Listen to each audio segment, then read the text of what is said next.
everybody, I want to begin this video by showing you how I had a really harsh shadow on my eyebrow ridge, and I noticed that that was being cast by the light that was on directly above me, but I'm liking the light better that I have here with the light shining in the window across from me. So I've turned that light off to remove that ridge so that way I can focus on creating correct shadows, because the rest of my shadows seem to be, for the most part, the same.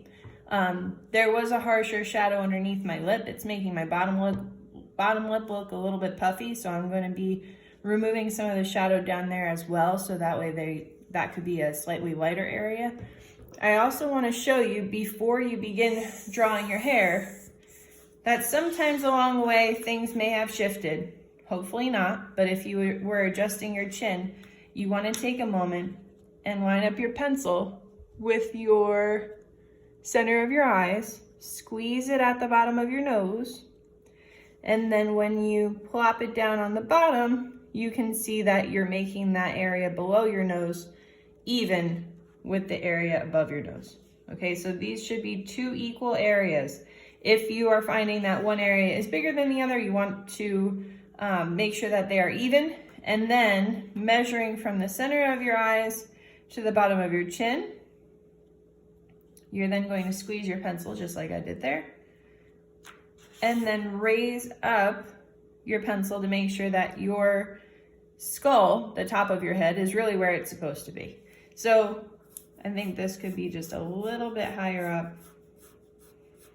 Nobody's actually going to see this because my hair is going to cover it, but I'm just raising that up a little bit, okay?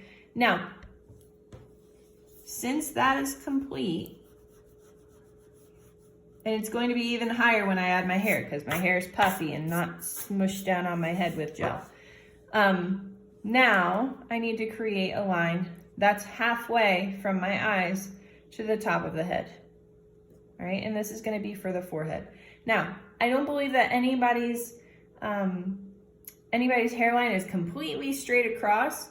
If it is, it probably has parts of your hairline that were naturally there that were shaved off. So please keep that in mind. There is a hairstyle, well, there's a bunch of hairstyles, but there's a hairstyle that I see a lot at school where boys especially want their hairline to be straight across like this, but there has to be a little bit of a curve to it or you're not gonna look really human. It's not gonna look like a true picture of your head. All right, now for myself, my hairline starts here, but then the top of my forehead is a little bit rounder than this. So I'm going to add that. And then this is the area where my hair starts coming down, or my hairline starts coming down. And at this point, it's very helpful to look at yourself in the mirror to notice how far away is the area that my hair is growing from my eyebrow. Also keep in mind that most of us have hair that comes a little bit in front of our ears, so you're not really bringing it out behind the ear. Even if your hair is pulled back behind the ear, you probably have some type of a sideburn or just a little area where hair is growing from that's gonna fall in front of your ear, okay? On the other side, my hair kind of folds in front of that area, just a little bit more, but I can add in here that it goes in front of my ear. And this is approximately what my hairline looks like. I tend, since I have a part on this side, I tend to have it a little bit raised more so on this side. You can compare that with your eyebrow. For myself, it's about halfway from one side of my eyebrow to the other that my part exists. So it's gonna be right around there where it's going to seem a little bit higher, okay? So I can then erase this line. So I'm showing you an approximate line. It's not a strict rule as far as where your hair grows from, all right? Everybody's different, everybody's got a different hairstyle. I want you to keep that in mind. Your forehead could be bigger, it could be smaller. Just do what makes sense to you. Once you have your hairline drawn so that you think it looks the most like you, At that point, I'd like for you to add the top of your hairline. Now, I have a part here, so it comes a little closer to my head, but then it puffs outwards. Everybody's hair in all of my classes, unless you've done something really drastic with wearing lots of hair gel while you've been home, I should see that you are puffing out beyond where your skull is. Okay, even if you have really, really, really short hair, your hair is not non-existent. So it should raise up a little bit from your scalp, okay? Here, I'm going to have it raise up a little bit more.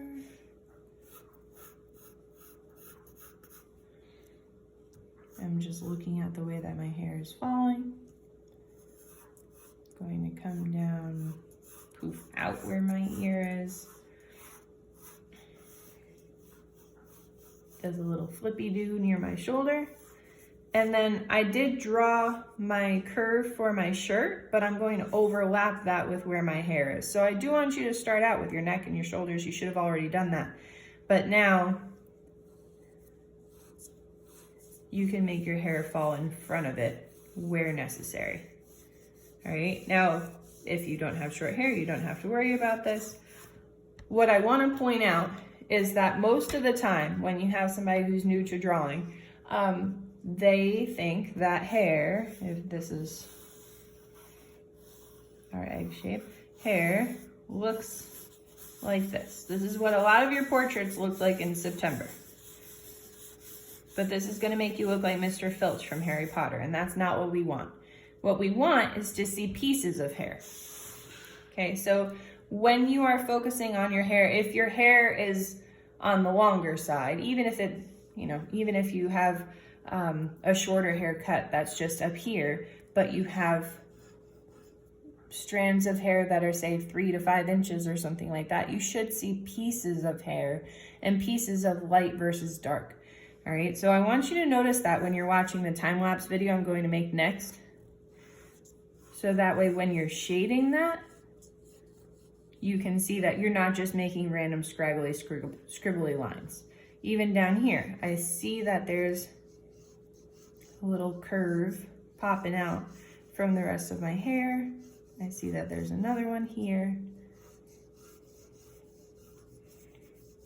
And I don't want you to go crazy with making every strand perfectly in place,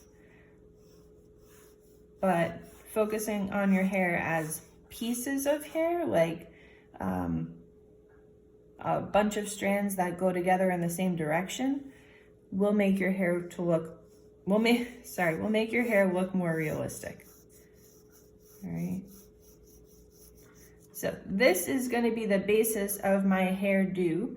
I'm now going to start my time-lapse video so that you can see how I shade this, but I wanted you to see how I created the top of the forehead and then just outlined lightly where the hair is going to be. You want to make sure that if you're outlining, you're doing so lightly so that way you can erase, just like how we drew our head lightly, so that way we can't see the top of our head through our hair, because that would be really weird.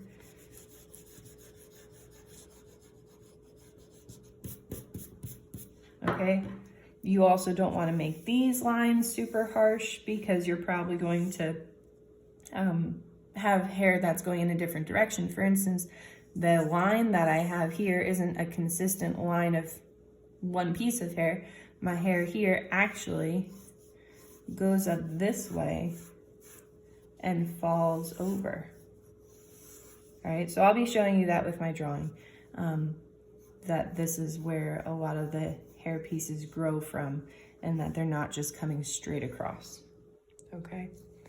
All right, best of luck to you with the remainder of your drawing. I hope everybody's doing well, and I look forward to seeing your artwork soon. Bye.